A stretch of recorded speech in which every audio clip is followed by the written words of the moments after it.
I pledge allegiance to the flag of the United States of America and to the republic for which it stands, one nation, under God, indivisible, with liberty and justice for all.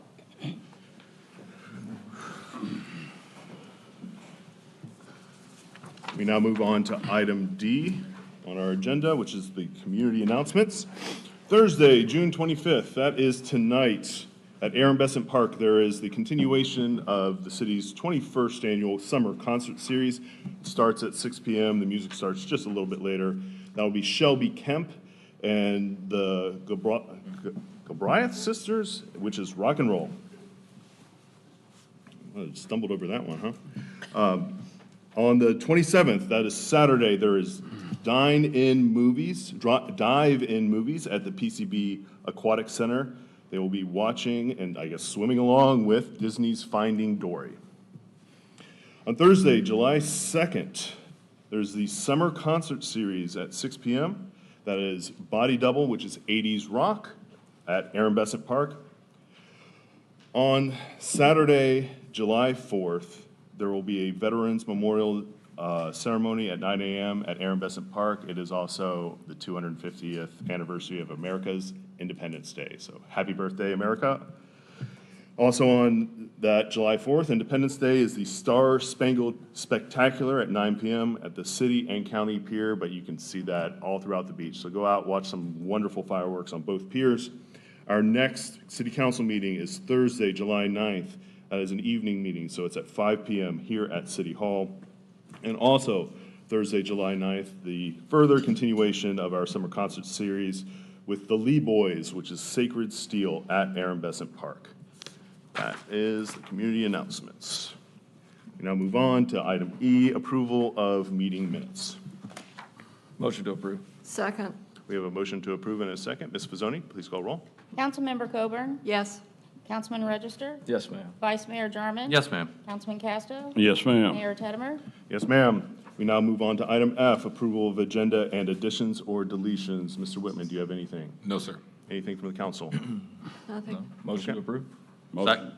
We have a motion to approve and a second. Ms. Fazzoni, please call roll. Councilmember Coburn? Yes. Councilman Register? Yes, ma'am. Vice Mayor Jarman? Yes, ma'am. Councilman Casto? Yes, ma'am. Mayor Teddemer? Yes, ma'am. We now move on to item G, presentations. Take it away, Councilmember Coburn. All righty. And then you hand the mic to her, turn it on and hand it. Thank you.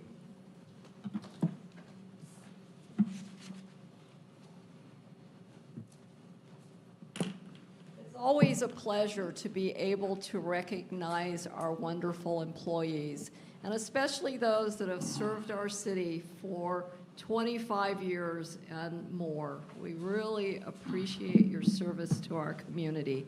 I'd like to ask Sean Fiddler to please join me, and Chief Morgan, will you come on up as well? The mayor, city council, and staff of the city of Panama City Beach extend the sincerest appreciation to you, Sean, for your dedicated service and commitment to our community.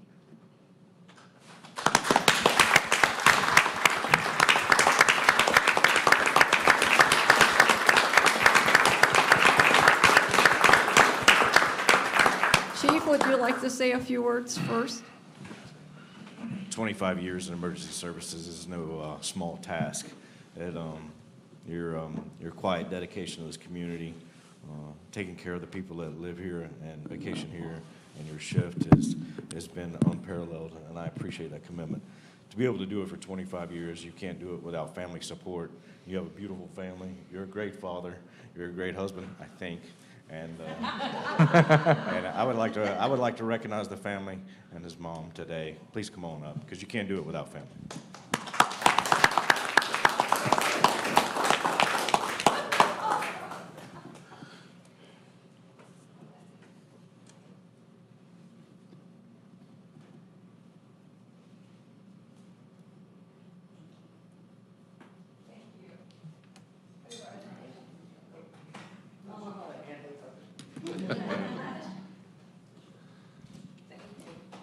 Okay. Amazing milestone.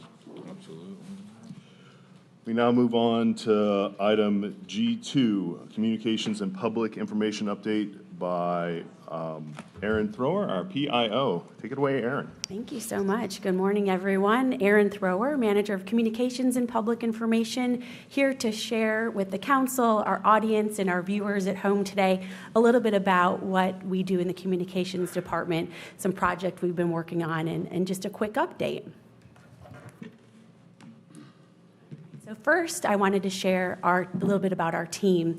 And I know you all have seen the org chart, and while I don't have any direct reports, the success of what we do really has to do with Latoya Williams, who is also part of the HR department. She's here watching this morning with us. And also Sam Case, who is in our Parks and Rec department, but she does a lot of the graphic design that you see, from our banners to our flyers, all the design work. And Latoya is the calm of our team. She's attention to detail. And while I'm sometimes running around like a little hummingbird from department to department, she's the one that keeps us all well-grounded. So kind of our goal, of course, is to give out accurate, timely, and relevant information, right? So if it's not accurate, the public's not going to trust us. If we don't do it on time, if we do it a day late, they're not going to trust us. And if it's not relevant to them, they're going to stop paying attention to us. So it's really important that we're consistent with our messaging as well. So there are so many different ways that we communicate. In the old days when I started out in news, there was like a fax that would come to the news team, to the station, and that's how we got our news. But today, as you know, there's the traditional press releases and media advisories that we're putting out. There's our website. We've got digital billboards on Route 79. We've got 2 here on Arnold Road. We've email, we have text alerts, social media, letters sometimes that are going out specifically to residents in neighborhoods that we review and help with, as well as direct communication to news desks and local influencers. That's so important in today's audience. We have 2 audiences really that we're communicating with, external and then of course internal. So we have our employees, all employee email, a newsletter, flyers, internet, the TVs in our lobby, and our meetings. So 2 very distinct audiences and different ways that we can communicate with them. One of the projects that we've been working on that launched earlier this year, right before spring break, is our new website. So I know y'all have seen it. There's a new Living in PCB section. If you haven't checked that out, that's something I noticed when I moved here last year, that there wasn't a place really for new residents or residents to go that was for them. We have our government section, our departments, but something that tells about living here. And so even though we don't provide electricity services, can we connect them with those local resources and the garbage and sanitation, that sort of thing. So check that out, see what you think about living in PCB, and we're looking to add to that. So as you're hearing things from residents, oh, where can I find this, or it's hard to find, let me know and we'll add it. Another neat feature that we have are the text and email notifications that people can now opt in and sign up for. So we would encourage them to do that, right? So when something happens and I'm going to put out a news alert or an emergency alert, people can get that email directly. So certainly there's Alert Bay, but now with this new website, we have that as a choice as well. And Erin, that also for council meetings or other meetings, Yes. you'll see that. Not just emergency email or stuff, text, but yep. events as well. You got it. And then just easier navigation overall. So everybody's brain works different. So how you're searching for something, somebody might go to About Us, but also some go to How Do I. So sometimes you'll find some things in redundant, but the same information again, just to try to make it easier for people to really find. We're in the process, as we speak, of rebuilding the intranet. This is going to tie back to SharePoint, which is a way that we can kind of organize our documents internally. So there'll be a lot of employee-related things here, really HR and finance heavy, people looking for certain forms, policies, that sort of thing. So again, we had an outdated platform that kind of expired, so we're looking to do this as well. We'll also showcase our newsletter there as well. And speaking in the newsletter, this was something that was on hiatus for about a year that we recently brought back. It comes out every other month, and this is a way for us to kind of celebrate and showcase what our staff is doing here, not just special recognitions and certifications, but all the cool stuff that is happening in their private lives at home as well. So it's a great positive thing there. So with the communications, there's the things that are happening kind of annually, right? So we know we have spring break This year, we had all the new HIP messaging that had to come out.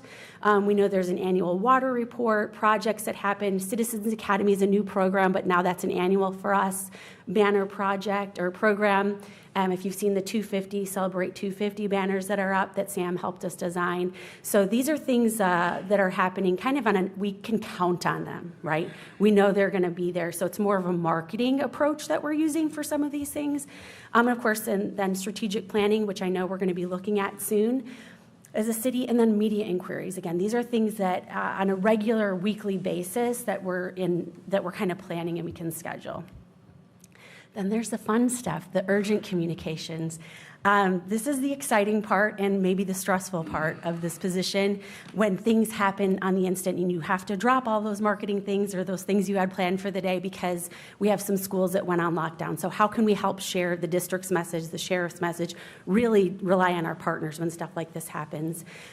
We've had several people that are missing here on vacation with loved ones, and we try to get the word out quickly for that. So that doesn't matter if that's at 9 a.m. or if that's at 9 p.m. or 2 a.m. These things are going to pop up. I made this slide before this week, and so I jinxed it with the major water main breaks. So, that's something that happens here, right? Happens to every city. And so we have to work really quickly to get messaging out and keep updates going with that. Accidents, that sort of thing, hurricane season we're prepared for. We have some messaging that it can, but obviously we know that can change as well.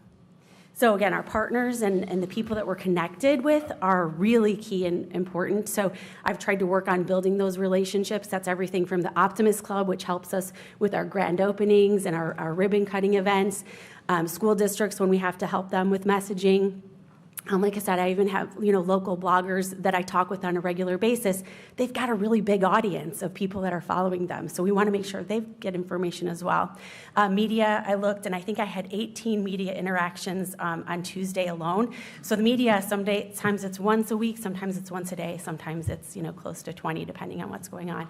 Our neighborhood groups, our chamber, again, these are all important ways for us we help each other with the messaging. So I just put some things on how we can stay connected, of course, on our socials, our website, and then our digital signage.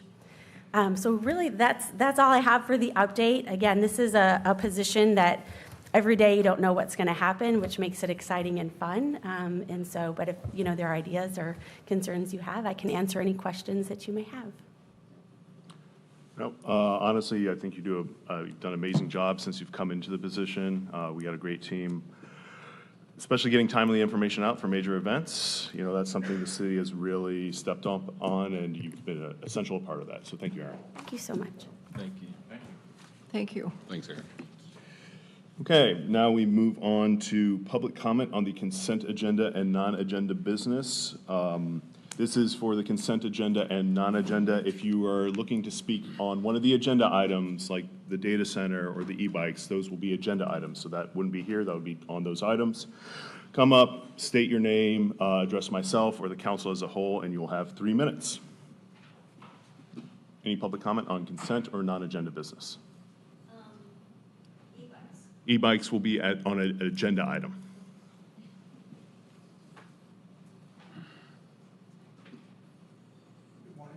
My name is Alfie Martin, 13407 Oleander Drive. We have the 250th anniversary, the 4th of July coming up. I just want you to remember that we need to be proactive. Every year, the last 4 or 5 years, we've been having fires on the dunes, especially, I don't know what else, but in Bahama Beach.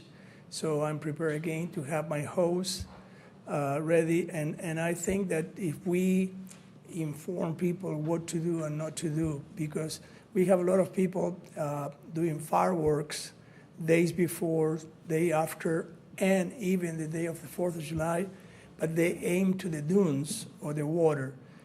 Besides the ecological problem, the fire problem.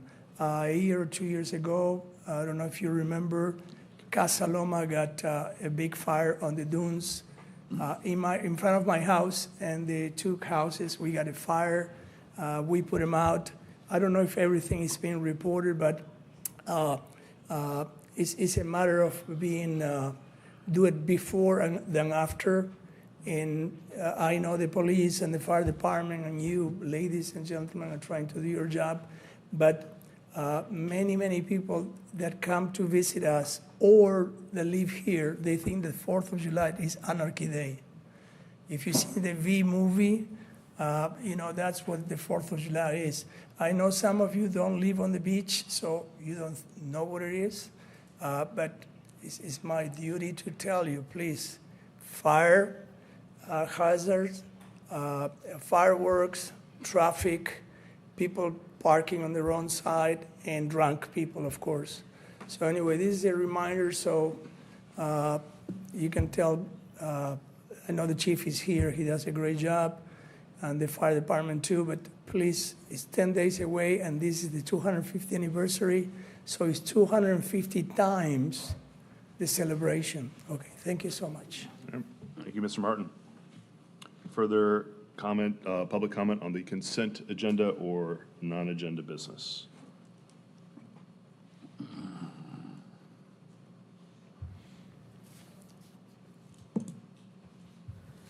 My name is Chaz Baxter. I reside at 461 Clara Avenue. I'm formally recognized affected party regarding the commercial development proposal Palm Haven situated between Clara Avenue and Lindell Lane. First, I demand immediate formal correction to the official administrative record under Section 286.112 of the Florida statutes. The published minutes of the June 11th City Council meeting contain a flagrant deceptive error. Clerk misspelled my name as Chaz with an E and falsely recorded that I stated construction probably interfered with residents attending meetings. I never said that. That was a shortened version of what the mayor said. The words I stated regarding the gridlock situation will be submitted in my objection. Altering a citizen's words to match the mayor's narrative violates procedural due process and fatally compromises the legal integrity of this city's record. Second, I place a formal objection on the record regarding Resolution 26-126, Ordinance 1684, and Ordinance 1685 on today's agenda. At the June 10th Planning Board meeting, the application for the Palm Haven development was officially tabled after I explicitly brought forth the severe conflict of interest of the applicant's engineer acting as a sitting county board chairman. That application was also halted due to severe wastewater infrastructure limits, explicit staff findings of zoning incompatibility, and vital citizen testimony exposing that short-term rentals fail to conduct background checks for sexual predators near our schools. On June 11th, I formally submitted a citizen petition for an emergency growth moratorium targeting compounding infrastructure emergencies. Rather than taking a hard look at the transportation deficiencies, ethics violations, and emergency wastewater capacity status plaguing our neighborhood, this council has rushed text amendments to today's agenda to alter vacation rental and sexual predator rules specifically tailored to rescue the stalled Palm Haven project as the developer pivots to a traditional neighborhood overlay district, a TNOD application, to bypass standard zoning requirements. Concurrently, you are attempting via Resolution 26-126 to outsource plan reviews to a private vendor, CAP Government, Inc., to shield yourself.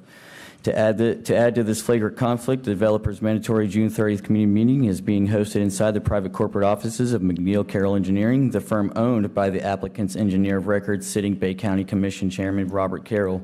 A formal state ethics complaint, CE Form 50, has been officially dispatched to the Florida Commission on Ethics in Tallahassee to investigate Chairman Carroll's unlawful violations of Section 112.313 and Section 112.3143 of the Florida statutes, alongside Article 2, Section 8 of the Florida Constitution, for representing private clients for compensating regarding infrastructure intersecting county roads 30C and 30H.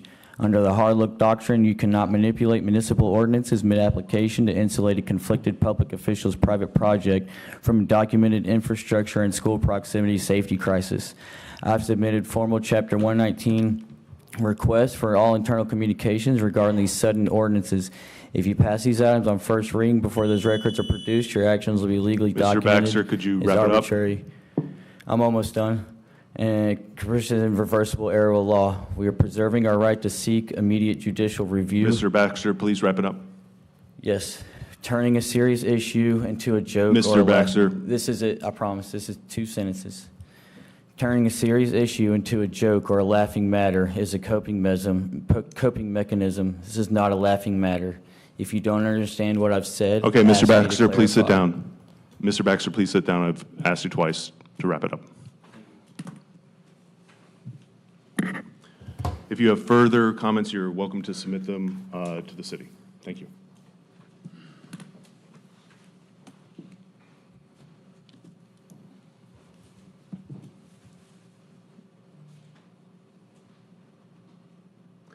Further public comment on consent and non-agenda business? Okay, seeing none. Mr. Whitman, is there anything you can address there? Yes, sir. In reference to Alfie's comments, PD and fire department would be ready to go. They're increasing their staff, especially on the law enforcement side. We'll be putting something out about fireworks safety here in the near future, so that should cover all that. In reference to Chaz, the minutes that Ms. Lynn does is a brief overlay of a city council meeting. If he wants the actual detail, he could watch one of the videos that has all the comments in there. The two comments he made about us adding 2 agenda items, that's required in state law in reference to the sexual, and we'll talk about that when we get to the agenda, but those are required by state law. Our short-term rental, our sexual predator, state law changed theirs, we're following their suit. And as far as the building inspections, that's also by state law. The only other thing I think I missed with him was with the CAP. We've been using a third party for plan review and inspections for several years. CAP's been with us the last 4. We put it out to bid, and we'll talk about that.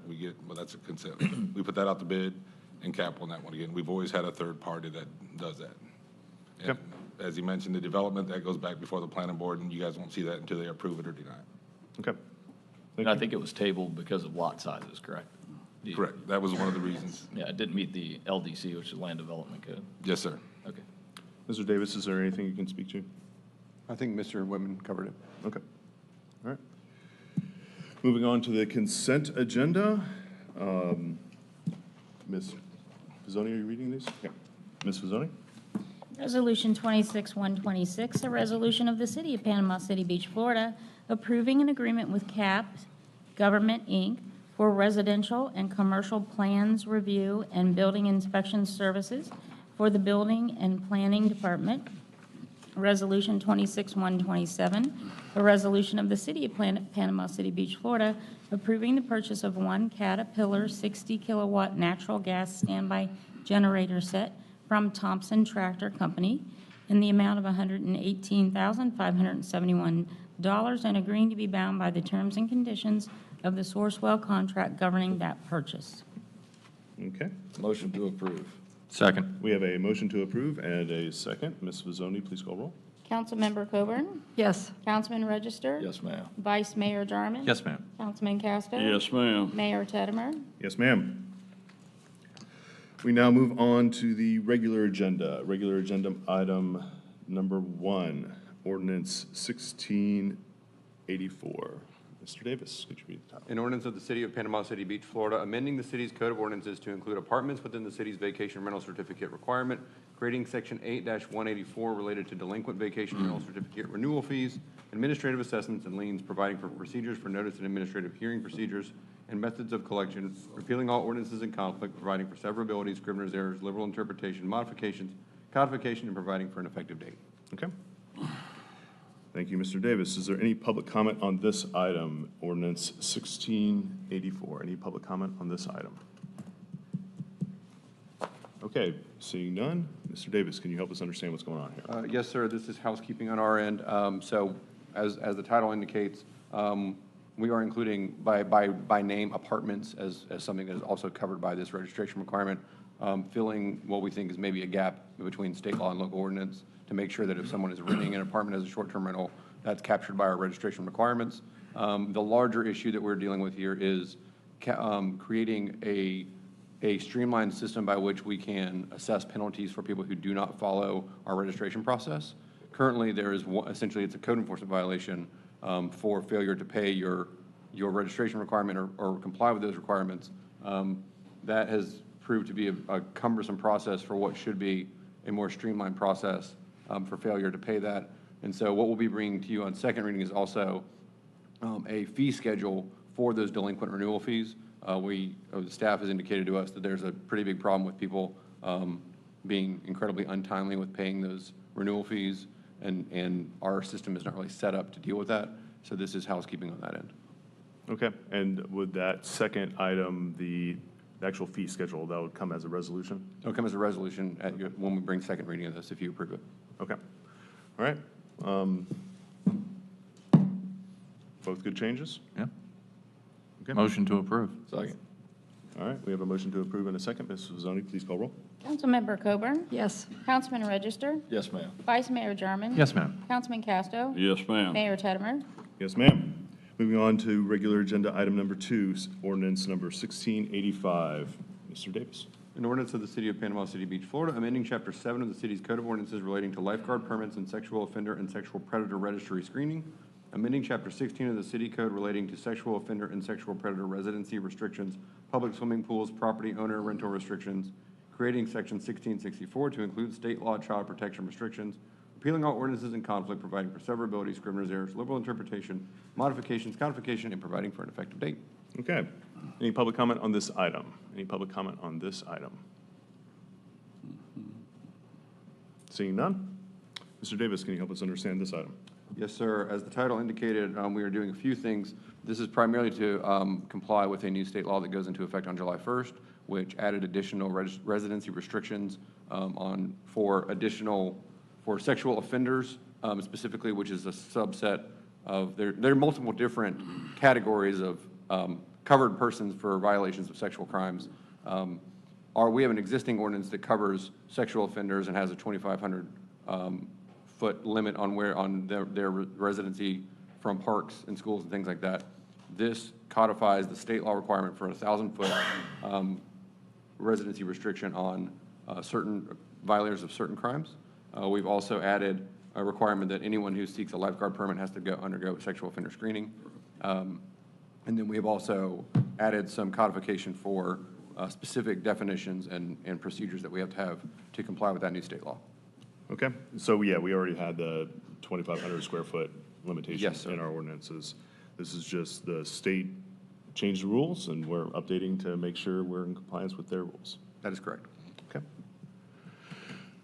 All right. Good thing. Motion to approve. Second, We have a motion to approve in a second. Ms. Fazzoni, please call roll. Councilmember Coburn? yes. Councilman Register? Yes, ma'am. Vice Mayor Jarman? Yes, ma'am. Councilman Castro? Yes, ma'am. Mayor Teddemer? Yes, ma'am. Now, moving on to resolution number 26-128. Mr. Davis. A resolution of the City of Panama City Beach, Florida, adopting a revised building department fee schedule. Okay. Any public comment on this item? Any public comment on this item? Seeing none, Mr. Leonard, you want to speak to this item? Thank you, Mayor and Council. The state recently had a new requirement that all jurisdictions in the state of Florida, their building divisions, can't base the inspection fees based on the value or the cost of the job itself. It needs to be based on the actual cost it is for the local government to do those inspections. And ours was set up that way as part of the building permit fee. It included the inspection fees, and both were based on the value of the cost of the job. So the state not only did that, but gave everyone 8 weeks to get it adopted and be good by July the 1st. So we've been going very fast.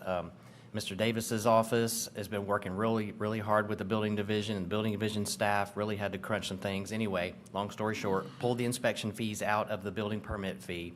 The inspection fees now have fees that are based upon the cost, the average cost of having to do those inspections through our department.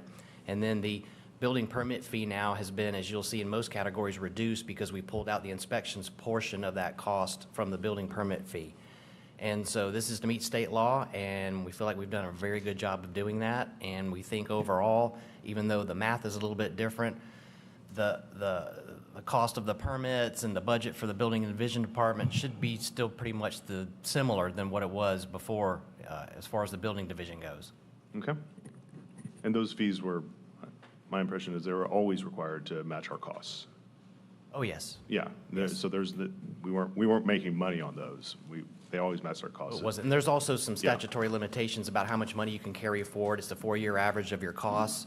It allows you to start planning for buildings and expansion and offices and things like that, but it keeps a cap on how much a building division can actually keep in reserves. Yeah, and so the big change here is splitting out the inspection fees from the building permit fee, because we can't, because state law mandates can't be based on the valuation, the inspection fees. Okay?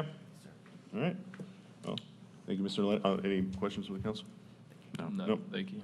Thank you, Mr. Leonard. Mr. Davis. And Mayor, I apologize. Staff just recently discovered that there's one missing fee in this table, a residential window and door replacement permit that was previously built into the building permit fees, the inspection fee for that permit.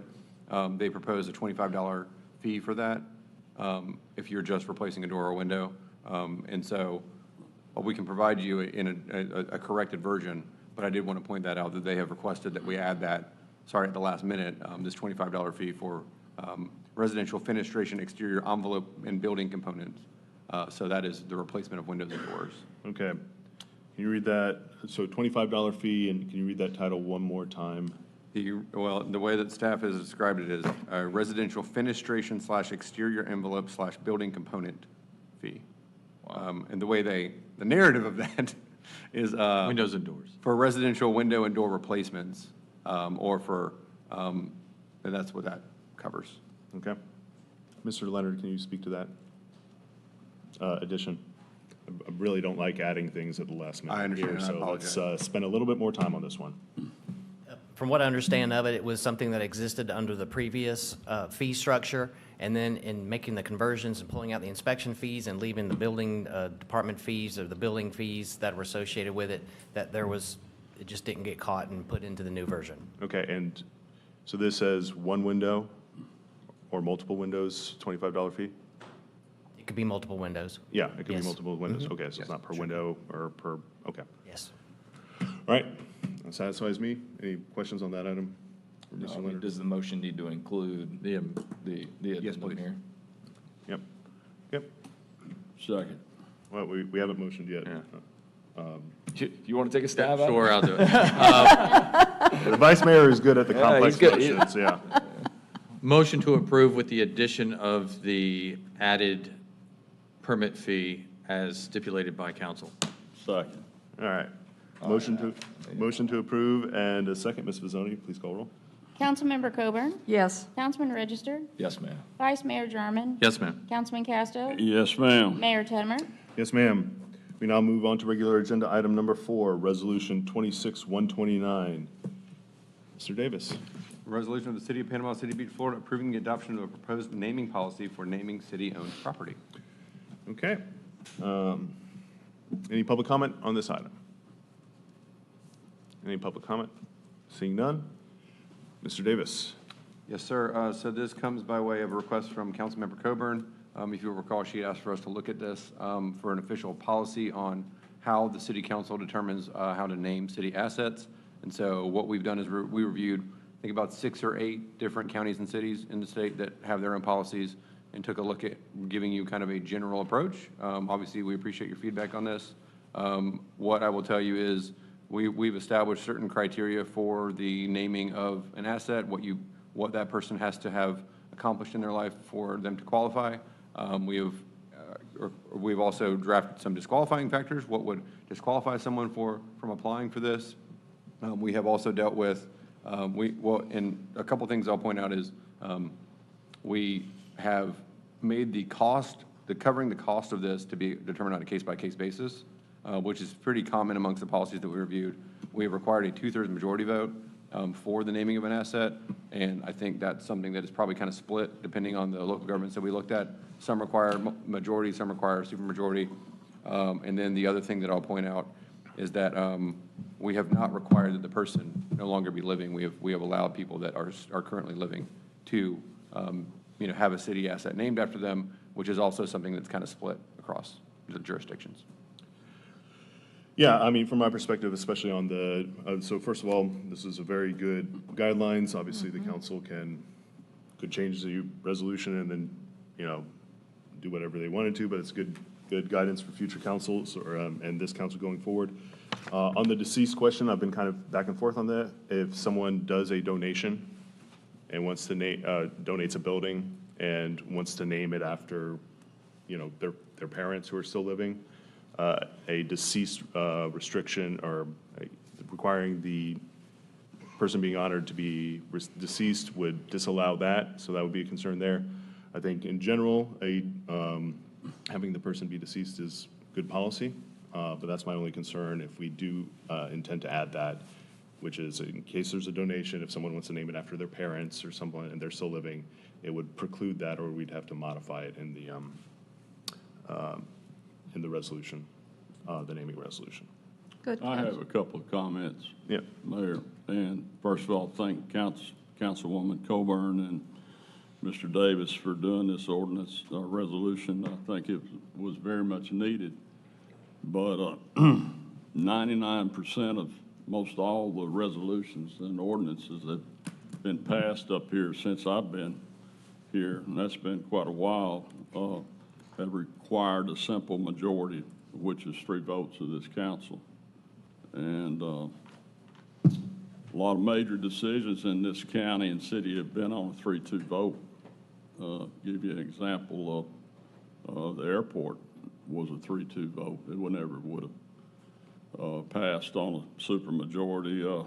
Back when I first started with the city, they had a big fight about building the city pier, and that was built on a 3-2. And I just think making this a supermajority, doing my research, most of the cities in the state just require a simple majority, and that's what 99% of our laws and ordinances require. So I'm okay with the ordinance with that exception being a 3-2 vote, just a simple majority of this council. So that's where I'm at with it. Okay. Further discussion?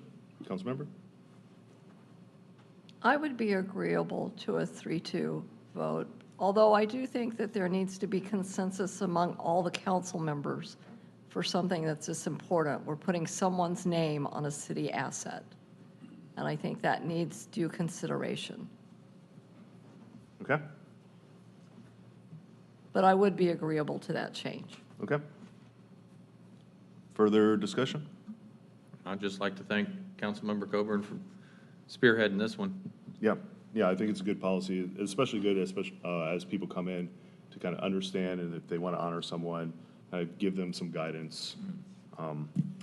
It's good. So I'm trying to understand, council, does the person have to be deceased in the way this is written now? As written now, the person does not have to be deceased. Oh, but you're having some stipulations around that you're wanting? No, I was just, I was trying to explain my thinking on whether we should add that or not. Okay. Because, like I said, my concern would be if someone's donating a building, Sure. are we going to have to say, I'm sorry, we're going to have to wait for that donation? Right. So it's not currently in there. Okay. But for me, that was the big sticking point, is whether we would add that or not. And so I'm fine with it, With someone still being, with still being living, yeah. but not having to donate a building? Yeah. That's the way it's written now? Yeah, that's the way it's written now. I just want to make sure we're all clear. Okay. Okay. Yeah, and I'm okay with the ordinance, and I'll make a motion to pass it with the change of a majority, simple majority, 3-2 vote, and that somebody can still be living, like the mayor mentioned, if they make a significant donation to the, and I think you have that in there, is that right? Yes, sir. I mean, there's no restriction on living or deceased. Just want to be sure. As Yeah. a restriction. As the way this is We don't written, there's we no don't make restriction. any special rule for Yeah. you are living or deceased right now. So if you want Right, to so change the that. only change As that- is, except for 3-2. that we would make would be, Probably just or delete that the I'm line. proposing, is that just go to a simple majority vote, 3-2, the way we do most of our business. Second. Okay. We have a motion to approve and a motion to approve with amendment to move to a 3-2, and a second. Ms. Fazzoni, please call roll. Councilmember Coburn? Yes. Councilman Register? Yes, ma'am. Vice Mayor Jarman? Yes, ma'am. Councilman Casto? Yes, ma'am. Mayor Tettemer? Yes, ma'am. We now move on to regular agenda item number 5, discussion item. Mr. Davis, I know there's no title to read on this one. I'll just read it, I guess. Sure. Yep. Yep. Potential ban of data centers. This is a discussion item. The meeting rules do not require public comment during discussion items. However, we know these next 2 discussion items are very important, and so we invite public comment. Please, if you have any public comment on a potential ban of data centers. Any public comment on a potential ban of data centers? A lot of data center fans. Okay. Mr. Davis, I was seeing no public comment. Mr. Davis, I would ask for you, how would we affect such a potential ban on data centers? So, I mean, obviously, Councilman Register added this to the agenda. I don't know if you want to introduce the item. or Yeah, I'm not. sorry, I You go should first. allow that. No, I'm happy to do it. I mean, some of our, I think it's highly unlikely that we probably see a company come forward or potential data center in our area, but one of the biggest things is our natural resources, and one of our biggest attractiveness is ecotourism, and I don't want to risk that with data centers, so coming to our area. So I want to discuss whether it's a moratorium we look at, which is what a lot of cities are doing, and municipalities and counties, which is a temporary ban, whatever that looks like, or potentially a permanent ban, and go ahead and move forward with that. I mean, we all know we have coastal dune lakes and all of our beautiful natural resources, Conservation Park, and I don't think it's a fit for what we have here in City of Panama City Beach. So I want to make sure that we get ahead of this before somebody comes in and we end up having an application for this. Okay. That's my thought on it. So that's the idea of why to bring it up and go ahead and get ahead of this before it becomes a situation we actually have to look at. Yep. I agree 100%. And so, yeah, your time on the planning board is doing you well. Get ahead of the zoning changes. Yeah, I would say my concern for the data centers is obviously the increased power usage that could impact. I know the state of Florida has changed and tried to make data centers pay their own way, but the other issue, at least for the current model of data centers, is the water usage. We are on the aquifer. Excessive usage of the aquifer can lead to saltwater intrusion. So that would be my concern for data centers. In terms of a ban or moratorium, you know, I'm happy to just go for a ban. I think that's a great idea. Yeah, I just don't think that use is. We're not the well place for that. Is well suited to the land we have here in Panama City Beach. I would like to see that land be used productively, things that actually generate jobs without excessive public consequences. So I think we just continue to lean in the sectors we're good at, which Yep. is hospitality, tourism, and recreational uses of our natural resources, right? So a ban just makes sense, and let's continue to invest in the things that we do really well here in Panama City Beach, so. Okay. And the important question, Absolutely. council, can we just outright ban them? Yes, I believe so. All right. Okay, so we probably need a motion to direct council to prepare a update to the land development code to ban data centers as defined by the state. Am I doing this one? No, Councilman Register, this is your item. So Councilman everybody's good With with no banning. moratorium, we'll just continue to ban. So motion to direct council and staff to create a ban and bring that change to the land development code for data centers in the city limits of Panama City Beach. Second. Second. Okay. We'll all second that. Oh, second, Yep. all right. That's an I wonder how this important one. vote's going to go. We have a motion to direct council and a second. Ms. Vizzoni, please call roll. Councilmember Coburn? Yes. Councilman Register? Yes, ma'am. Vice Mayor Jarman? Yes, ma'am. Councilman Casco? Yes, ma'am. Mayor Teddemer? Yes, ma'am. Okay, we now move on to regular agenda item number 6, discussion, e-bikes. This was something I asked to be put on there. I know e-bikes have been a hot topic of discussion. They're a new transportation mode that has been getting quite popular. There is a memo attached to the agenda. I hope everyone, public or council, were able to read that. There's just a little bit of legal background in that memo. The state categorizes e-bikes in 3 classes. Class 1 e-bikes have a motor, but they only provide assistance when the rider is pedaling, and they can go up to 20 miles per hour. Class 2 e-bikes, also, they have a throttle, so you don't have to pedal. You can pedal, but you don't have to the pedal. They also can go up to 20 miles an hour. Class 3 e-bikes can go up, you also have to pedal, but they can go up to 28 miles per hour. That said, I wanted to make sure that we had public comment on this item. Is there any public comment on the potential regulation of e-bikes in the city of Panama City Beach? Any public comment?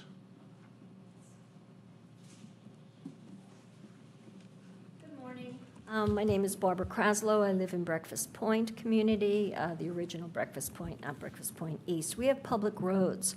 My concern is twofold.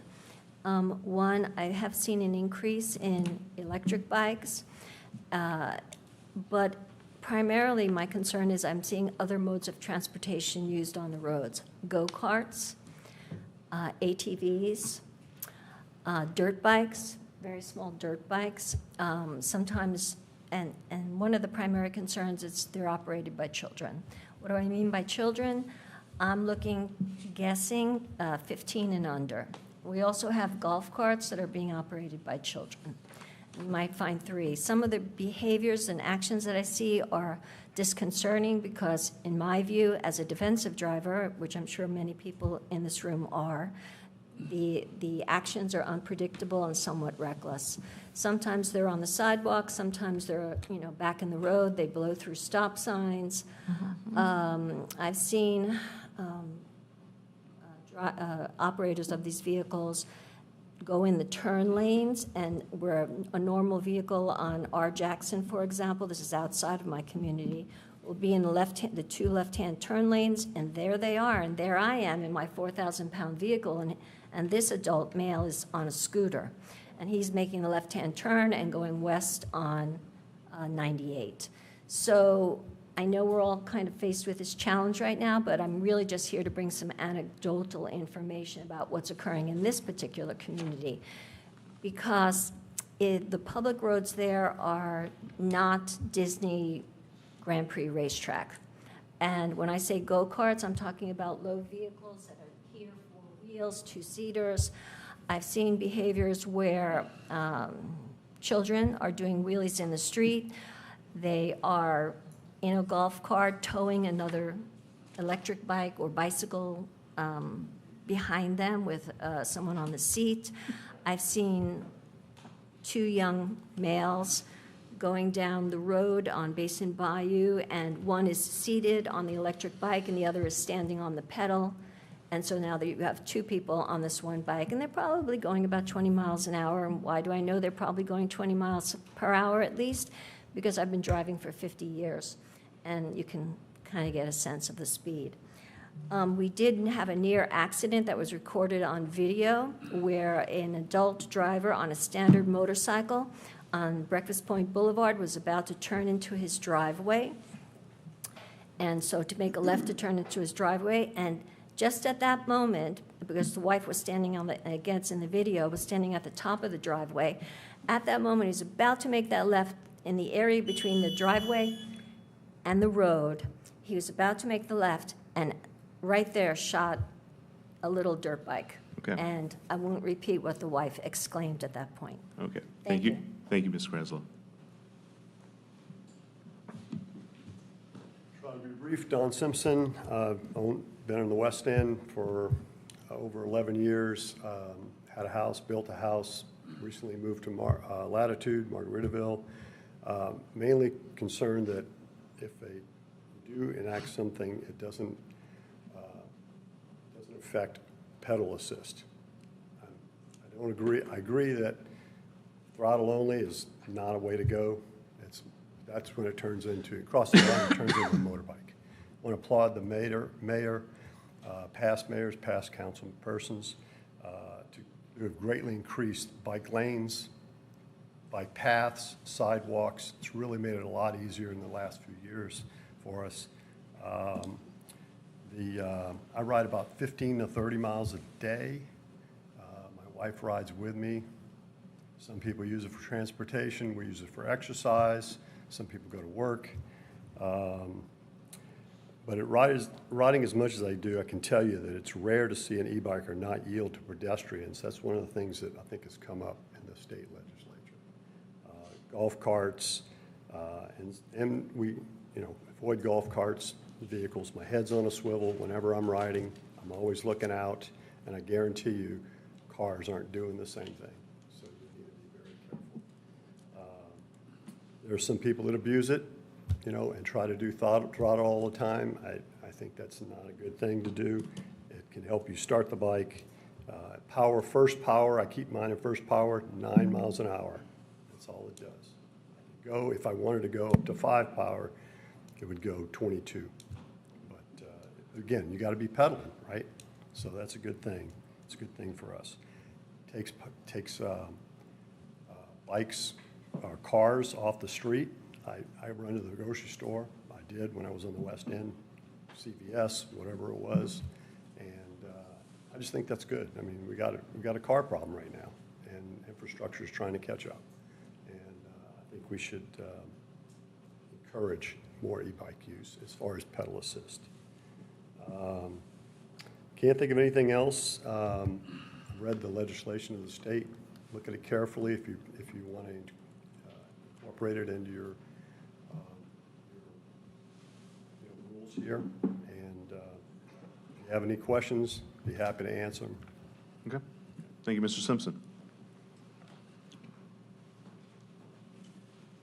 Martin 13407, Oleander Drive. They did a great explanation. It's something that nobody's talking about it. If you know about the e-bikes, there are a couple of ways to increase the speed, and you will never know. One, you adjust the computer to a different size of the wheel. So if you have a 28 inches, you can put that is much smaller, so the e-bike will increase the speed because the computer is reading a small wheel. And the other thing is to play with the computer and block the limiter. It's only one way. Also, the other thing is they're going the wrong way on the street and high speeds. And if you're turning right, I'm going to give you an example on Crane, going north. You look, nobody's there, and then suddenly an e-bike comes speeding on the wrong side of the street. But the speed limit, you need to control that too. Okay, and you can verify that. You can go to the internet, you will have videos. So you can increase speeds of e-bikes up to 35 miles an hour. So it's all new for us, but please look into that because one day we're going to have an accident. And you guess who's going to be blamed? I don't have to tell you. Thank you very much. All right. Okay. Thank you, Ms. Martin. Further public comment on the discussion item on e-bikes. Chaz Baxter, 461 Clara. It's apparent, I think, if you drive down the road that you will see e-bikes, and they do get some speed, but the speed at which they do actually travel is limited by our sidewalks. We do have sidewalks that zigzag, and in between each entrance to a business, there is a stub there. You can see it anywhere in between Beach Elementary all the way to Walmart. When it comes to the rules, the bikes, they do have the same rights as the pedestrians. The bikes do not give the walking pedestrian the courtesy or the acknowledgement that they're coming. I find that to be a big problem. When it comes to the overall awareness, drivers have forgotten the rules as well. Driving is a serious thing, and you have to pay attention at all times. And that is front, back, left, and right. Unfortunately, there's people that do not pay that close attention. When it comes to the right-of-ways, people have forgotten the right-of-ways and who has the right-of-way. They take a test on it when they go to get their driver's license, but they do not consistently go over it, and along the way they forget those right-of-way rules. I think that we have a lot of the foreign exchange workers on these e-bikes that I'm not sure if they don't understand or if they just disregard the law, but I believe that it's an influence that other people see it and they want to do the same thing. So it's nothing against the foreign exchange workers, but I think that they need to, and it includes everybody, to go over to have a set of rules that need to be issued and make sure people pass in order to get those e-bikes on the sidewalks. Thank you. Yep, thank you, Mr. Mr. Baxter. Further, I said thank you. Yep. Further public comment?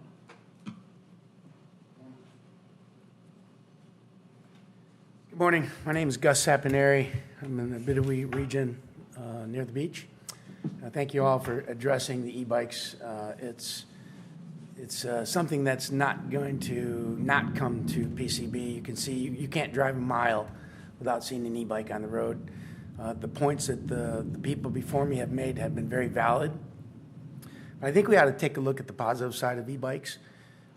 It provides a great form of transportation for not only people on recreation, but you can also get for the elderly people that may want to go to the store and don't want to drive. And every time somebody rides an e-bike, it's a car that's not on the road. And I think if there's a tsunami coming, you're not going to try to stop the tsunami. What you're going to try to do is build your infrastructure to take care of the tsunami, right? So our city has been planning these road expansions and things like that where the construction takes many, many years. If we just did a simple fix of help the infrastructure with bigger sidewalks, wider sidewalks, instead of adding lanes from Bidawee all the way to Pier Park. I know they've got the CCRA project that's trying to expand the road. There's not even a sidewalk in front of Shuckham's or Sharkey's, all that area, and you see people walking with strollers through their gravel. The next time they go, what they're going to do is they're going to drive their car. But if you have bigger sidewalks, it alleviates a lot of problems. It gives people another avenue to enjoy our city, right? They're here on vacation. But going back to the e-bike side, you go to other cities, Grayton Beach, Seaside over there, you get on the black asphalt trails, there's hundreds of e-bikes. And everybody's riding in both directions on the same path. And they're ringing their horns, there's people jogging, and they're coexisting on the same path. And my point is, people can coexist on the same path. And yeah, you're always going to have the outliers that you're going to have reckless abandon in anything you do. So I would just like to point out that in the business plan for PCB that I read, we want to promote bicycle travel. You want to promote pedestrian travel. But we just don't have the infrastructure as a beach town to do that. There aren't any sidewalks out here. Half the roads don't have sidewalks. Front Beach all the way down to the Pour, there's no sidewalks, and people are trying to walk to go get a coffee in groups, and there's no sidewalks. And so you get pedestrians and e-bikes on the road, and then you have cars as well, and it's very dangerous. But the wave is coming. Number one, if you create all these regulations, what's the outreach program to tell all the tourists that are coming into town that are bringing their own e-bikes? How do you reach them and say, hey, we got problems, we got regulations here, and then you have to enforce them. But I think they're a positive thing, and I'm happy that you guys are addressing this and letting the public give you some comments. Okay, yep. Thank you, Mr. Simpson, or Gus. I don't know how to say your last name, Gus. Sabineri, Mr. Sabineri. Okay. Further public comment? Chief, could you kind of come up here and share with us what you're seeing from the Beach Police perspective?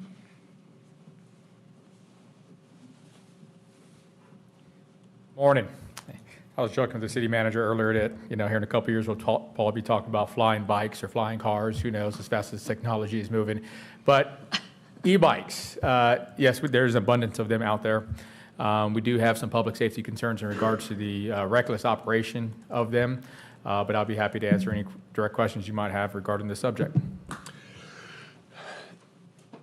In terms of reckless operation, a lot of the commentary, so first of all, I just wanted to say, Mrs. Kraslow, I really appreciate I appreciate all the comments, but your comments in particular, I think should encourage the police to do maybe some training for these motorized vehicles if neighborhoods want them.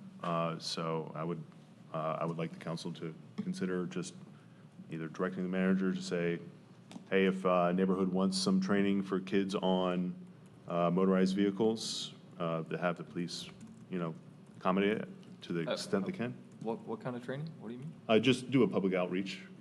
But what training are we providing to people in a neighborhood? So basic rules of the road public outreach, especially for what Ms. Kraslow mentioned, for the kids, riding on the go-karts, ATVs, dirt bikes, golf carts. Okay. Can the HOA do that? That's what I was wondering, yeah. Well, we have grants that require us to do public outreach anyway. Sure. Yeah, we have a community outreach, specific officer that can focus on those specific type of messages. We encompass a lot of that into our Cops and Kids program. So we'll create flyers, and if any one of these local HOAs, want a small little, I guess, informational on, safe rules, roadway safety or bike regulations, we'll be more than happy to accommodate that.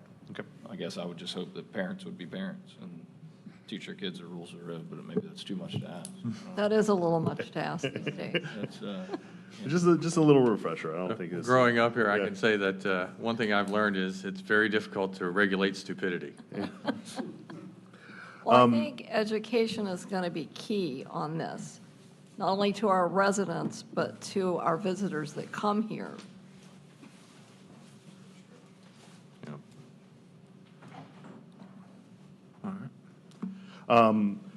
For a number of these, the instances described, a lot of them seem like they violate the rules of the road anyway. So, the one thing from a law enforcement perspective is what we're seeing is it's a combination of, reckless behavior. These things operate at quite a high speed. And it's a combination of both vehicles not paying attention as well as people operating these e-bikes, operating in a manner which is conducive to causing accidents. We just had an accident about a week ago. A person on the e-bike was operating relatively quickly on the sidewalk, and a car was pulling into a local business, and it sort of sideswiped it, and that person was injured pretty severely. So those are the type of things that we are seeing. To the comments earlier, we're also seeing issues, but the bikes are operating in the wrong direction. Right now, they currently have to operate as what a bicycle would have to operate, and there's a lot of confusion on what those laws are as well. So it's a challenge in regards to trying to control that specific device on the roadway with the limited tools that we have currently. Okay, but operating the wrong direction, that's already. We have that tool. Yeah, that's against the rules of the road. If there's no other questions for, I have one for our council, and our chief maybe can answer this. Could we put a speed limit on these guys where they couldn't go more than 20 miles an hour? I had one just the other day, and everybody's experienced it, cut through the parking lot at Walmart going 50, 60 mile an hour, reckless behavior.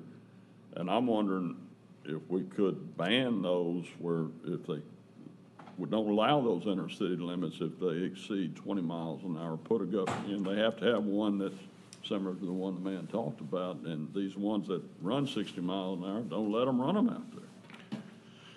That's just a thought I had. I don't know if we could do that or not, but. Yeah. Council, I believe that question was directed at you. Yes, sir. So Florida statutes allow you to regulate the operation of bicycles and electric bicycles, so you have pretty wide latitude in how to regulate these, including the prohibition of the operation of certain classes, I think, would be legal. And the legislature, in a rare instance, has given you wide latitude to regulate these things. So there you go. Congratulations. All right. Any further questions for Chief? Where's the state at on this? So there's the state regulation on bicycles and e-bikes kind of sits in 3 tiers. So there's a statute that regulates bicycles. Okay. There's a statute that regulates electronic bicycles and says electronic bicycles are subject to the same rules of the road as bicycles, referring back to that statute. And all of those two statutes both sit on top of the statute that says local governments have the local authority to regulate bicycles. And the e-bike statute specifically references that. There is Senate Bill, 382, I think? Yeah, That's referenced in your memo, that has been presented to the governor, has not been signed by the governor, it takes effect on July 1st. It adds a few extra things. So one of the things that has been talked about is e-bikes on the sidewalk they're allowed by state statute because bicycles are allowed to operate on the sidewalk by state statute. You can change that if you want to. Now, there's already an existing regulation that says that if a bicycle, which includes an e-bike, is going to pass a passenger, it has to slow down and make an audible signal. SB 382 applies that same language to shared pathways, which is, I think, our trails and things like that. And then the bill also, I think, most importantly, requires that e-bikes slow down to 10 miles an hour within 50 feet of a pedestrian. That's pending with the governor. It's not a ton of regulation. I think from what you guys are talking about, you probably want to go, or you're considering going above and beyond that, and you have the ability to do that. So there's a lot of regulation on what e-bikes are and where they can be, all subject to your additional regulation. I guess the question I have for you, Chief, is the strain on your resources regulating e-bikes and knowing if they go to Gear 5 or 1, or how are you looking at that? What's it look like? Do you guys have training on knowing what a class 1, 2, and 3 e-bike looks like and all these things? So. Yes, whenever new laws are placed, I like to look at it as, are they simple, observable, and actually enforceable? The reality of the speed regulations on the sidewalk or even on a roadway is the capacity for us to measure that in a way that we can articulate it as a violation is really hard. The way our radar systems will work, I don't know if it would work for that purpose. So to say if this person is actually going over 10 miles an hour or not, I don't know how we would do that. The way I would see if that was written into the ordinance, how that would be enforceable is as probably a secondary offense if we see a reckless sort of act in which we could articulate for the stop, and then we can then look at the specific class of the bicycle, because that's the other difficult component of this. In regards to the 3 different classes, there's no way for us to be driving down the road and say that's class 1, class 2, or class 3. There's no markings. They all have pedals, and the only real difference is the second one has a little throttle on it that's not really visible from the roadway or from a distance. So those type of offenses in which we would have found somebody to have violated would be secondaries. The reason for the stop, we would have to have some type of probable cause to articulate why this person is being detained. Anything surrounding a reckless display or a reckless use, a violation of current Florida state statutes in regards to how bicycles need to be operated, direction being one of them, or after an accident. All of the violations in regards to class and speed might have to be a secondary offense. From a practical standpoint, each situation is different, but as I'm playing this out through my head, I don't see how we can justify without some type of radar or some type of pacing mechanism to say this person's going a certain speed over that's over the ordinance. But we do put common sense in a lot of these situations, so our officers are trained to have discretion in that way. All right. I think the biggest thing for me, I'm a measure twice, cut once kind of guy, so I'd like to spend some time with you and council and our city manager, and maybe sit down and discuss this more in depthly now that we have some feedback from the public and what they're looking for and the situations they're seeing on the streets, which we all see, we all encounter them as well. Yeah. But I'd like to try to get with you guys and see how it affects our resources, what that looks like, and then maybe do some more in-depth research on this to try to have a more comprehensive plan and bigger, more robust discussion on this item. Okay. Any further commentary or questions for the chief? I'd just like to say that I'm not against e-bikes. I just think we got to find a place for them, and maybe the first step would be to do what some of the other cities have done, is put a speed limit on them. I don't know. Yes, sir. And my staff is committed to doing everything we possibly can to ensure safety on the roadway and the sidewalk, and we'll be ensured to put practices in conjunction with whatever our elected body decides to do. Okay. All right. Thank you. Thank you, Chief. In the memo, in order to ground a potential discussion, I've outlined some options we could consider. I do take Councilman Register's, want to be deliberate about this, but we also have, if we do an ordinance, 2 readings, to be deliberate. I'm just going to go through that. Just say Class 3 e-bikes may not operate on sidewalks in Panama City Beach. Class 2 e-bikes, so those are the ones where they can be throttle only. So my perception is if they're not pedaling at all, right, you can kind of tell. They wouldn't just restrict them from sidewalks on Front Beach Road, right? So that would just leave Class 1 e-bikes on sidewalks on Front Beach Road. So you have to pedal, basically. And then per the state, so the state has, if they pass SB 382, you have to slow down to 10 miles per hour when you're passing a pedestrian.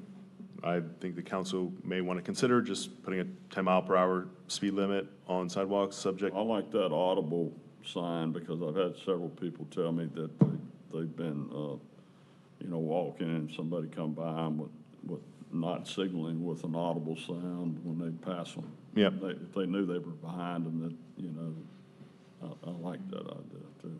Yep. Yeah, I think, is that already in the code? Or that? I think it's proposed. Well, so the state statute on bicycles already requires that on a sidewalk. The new bill applies that same language to e-bikes on a shared path, which we like, if you think about the conservation trails. So I think to the extent you're only talking about sidewalks, that already exists in statute. Okay. And then to the point Mr. Martin made about the modifications and that anyone that's modified to be above the maximum speed of 28 miles per hour, so if they change their, just prohibit those. If the council considers that as part of an ordinance, having that be part of a secondary offense or the 10-mile-per-hour secondary offense, I would be fine with. So just basic summary. On Front Beach Road, you got to pedal, and you can't go over 10 miles an hour. Everywhere else, you can't go above 10 miles an hour. Front Beach Road, sidewalks. Sidewalks, yeah. So if you drive in the bike lane on Front Beach Road, you can go faster. Yeah, well, that's my thing is, one, thank you for bringing this back because it's definitely a good idea and something we need to be addressing. I mean, they're bicycles. We have bike lanes. Let's keep them in the bike lane. So just square peg and a square hole. Ban them from all, is a proposal to, or the. I mean, that's an option that, is an option, yeah. that we look at. I mean, if we have bike lanes, and then to Gus's comment, did he leave? About Front Beach Road, I mean, that's the whole purpose of the CRA, is we're trying to get that done and get sidewalks and bike lanes and all that fun stuff. And Shuckums doesn't have it because we haven't gotten there yet. But, I mean, they're bicycles, we have bike lanes. Yeah. So I don't know if that's something the council wants to look at. The entirety of Front Beach Road have bike lanes. Well, not right now. So that's my thought, I mean, there's some areas that. Yeah, But I like that idea. I mean, I think that's the biggest thing with people, walking on sidewalks. I mean, it's very dangerous with your children. You run around, all of a sudden, you got an e-bike right over. And then, my next question would be, unfortunately for Chief, again, is have we had any incidences of e-bikes colliding with pedestrians?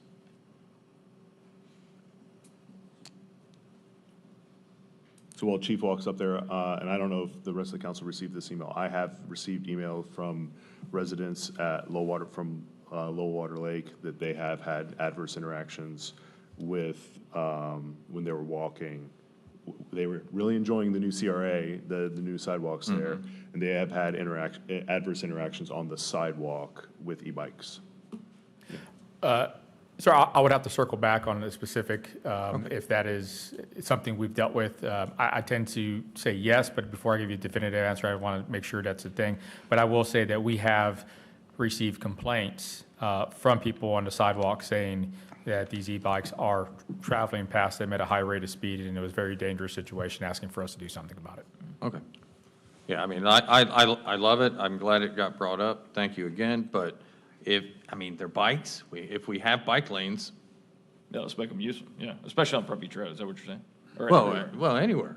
I mean, but we can't really regulate on Back Beach Road, so. No, of course not. That's kind of, And we may not be able to regulate Middle Beach Road. Middle Beach, parts of Middle Beach. Well, because one of my concerns is if we get them off all the sidewalks at Middle Beach Road, like imagining a kid or a elderly person e-biking down Middle Beach Road, that would be my concern, is because that would be dangerous. I don't think those cyclists are as skilled.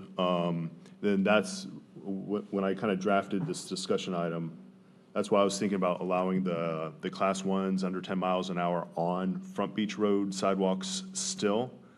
I was considering those kind of two categories of people, the younger kids and then some of the elderly folks. I mean, if they're gonna ride respectfully, right, at that under 10 miles per hour level, let them do the sidewalks, especially while we still have we don't have the bike lanes fully up and down. So, Okay. that said, I mean, my suggestion for the council, especially if we do want to go forward with a ordinance that will go through 2 readings and can be adjusted, is just to say only Class 1s allowed on sidewalks on Front Beach Road, and put a 10-mile-per-hour speed limit as a secondary offense if necessary, if that's what's going to be enforceable. I think that kind of takes a step. It's, I know they're important on other sidewalks. I'd also be amenable to just banning Class 3s from sidewalks in general. I don't know how we would enforce that. So that's the thing, like, how do you, Yeah. you know, what, I mean, is there a visible difference? The only real one is Class 2, and between Class 2 and Class 1 and 3 is if they're riding without pedaling. Okay. That would be the only difference. And then again, as a secondary offense, the council could consider banning all e-bikes that have modifications that increase the maximum speed above 28 miles per hour. So That would definitely be a second offense. yeah, that'd have to be, because they're not going to we're not going to run e-bike inspections out here. So that's kind of the range of things. I would like to see at least some movement on this around Front Beach Road. That's where our major pedestrian conflicts are. So if the council only wants to consider Front Beach Road, I would just recommend the 10-mile-per-hour speed limit and limit it to Class 1s. On sidewalks? On sidewalks, yeah. And no Class 2, Class 3, they have to be in the bike lanes. You can have them. You can have them, Bike lane. yeah, just on sidewalks. Okay. I mean, Chief, what about all these other modes of transportation this lady got up and talked about? I've seen them, I've been in and out of, not just Breakfast Point, but you see all kinds of these young kids on these. Is that something the HOA could kind of take a step with and help you guys? Because I know you got plenty to do besides going in there and getting some 6-year-old off of electric motorized motorcycle running up down the road there, so I don't know. Yeah, yes, sir. Yeah, I think Councilman Register hit it on the head. You know, there's a lot of parenting that should come in association with that. You know, just recently, in regards to golf carts, if you are under the age of 18, you need to have a driver's license to operate a golf cart. So I want to reclarify that. As far as the go-kart type mechanisms, those are not allowed on the roadway. There is an enforceable regulation on that. They need to be tagged, registered. So, you know, those young kids are not supposed to be on the roadway. Our officers are out there, in the best of their ability, under their capacity, to try to curb that behavior, but there is also that discretionary, you know, big picture thing. You know, is this an issue that needs to be cited or just an educational issue that we need to discuss? But above all, I just think the message to our parents here and to the families in Panama City Beach is that once you allow your kid to operate in a roadway, you are now putting your kid in a position to be injured in a roadway accident. Unfortunately, it takes a very bad accident for that message to get kicked out and people start paying attention to it. And I hope people understand that before that actually happens. So if our parents need to understand that don't put your kid in a roadway operating a machine right next to a vehicle. It's that you're setting your kid up for disaster. Okay. Further commentary for Chief? All right, thank you. Thank you.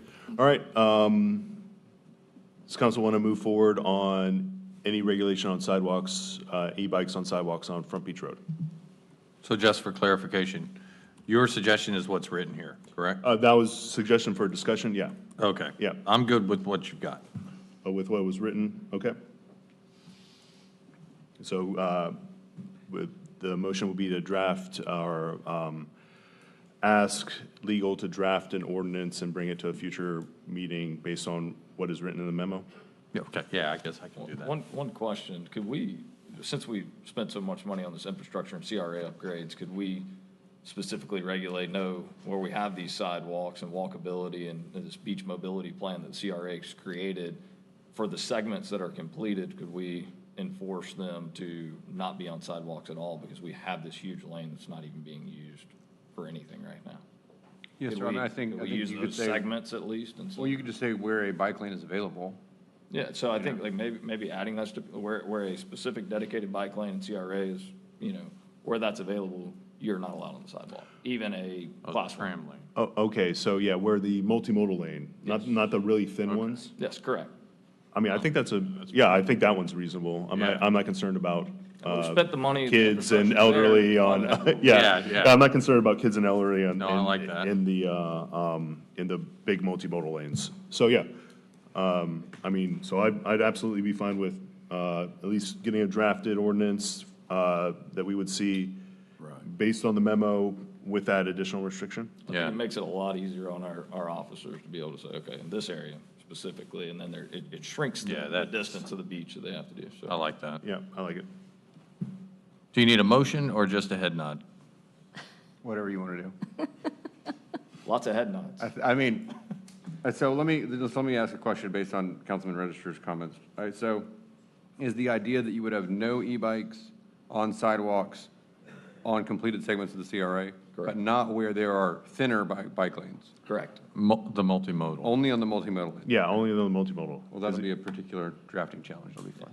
Yes, thank you. Where bike lanes are So- greater than 6 feet, yeah. We've just So the finished- direction is consistent with the mayor's memo, except with the exception of Front Beach, no e-bikes on the sidewalk on Front Beach Road on completed segments of the CRA. Yeah, from south to. Or where the multimodal lane is available.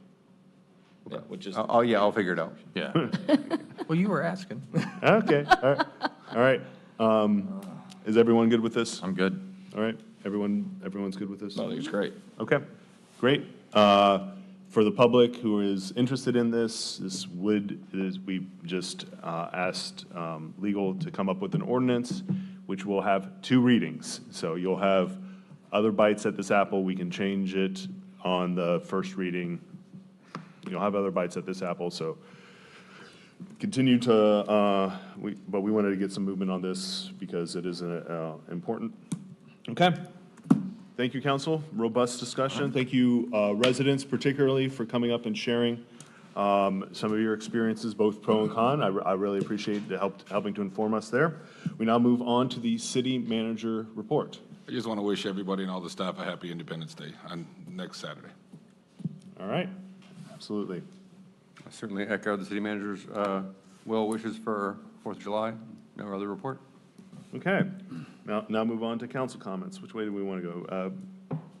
Councilman Casto. Yes, I'd just like to mention, this week we lost one of our city officials that had served public service with the city on the Civil Service Board for 20 or 30 years. Miss Sherry Swartout passed away this week, and I just wanted to mention that to everybody, and prayers for her family. That's all. Okay. Vice Mayor? Yeah, I served with Sherry on the Civil Service Board. She'll be greatly missed, and hearts and prayers go out to the family.